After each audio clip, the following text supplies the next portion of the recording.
Hello guys, welcome back to my channel Success Step Word, who says if you dream it you can do it. So guys, we are back, and in our last video we had discussed about the structure of overview in writing task 1, and today we'll talk about the structure of body paragraphs in writing task 1. So let's get started. So the first thing is that you should write 2 body paragraphs in your task 1, and if it is necessary you can write 3rd paragraph, but try to manage data only in 2 paragraphs. Clear?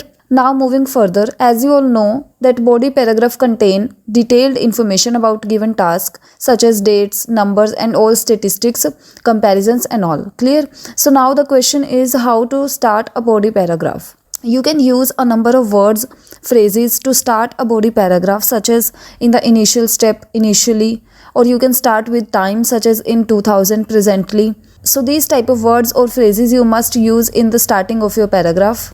After that, firstly you have to write the most important comparison given in the data in your body paragraph in 1 or 2 sentences, and in the middle of the body paragraph you should use a range of linking words and connectors such as after that, thereafter, after which, subsequently and so on. If there is only one graph in your task, then you should put half information in BP1 and rest in BP2, and if there is 2 graphs then you should describe each in separate paragraphs. Now moving to BP2, you should start this paragraph by writing moving further to the remaining details, moving ahead, probing ahead and so on. In this paragraph also you should have to use connectors and different sentence structures. And then for the ending also you have to use appropriate connectors and give attractive ending to your task. And now the most important thing is the grammar. You should be careful about the tense you use in your task.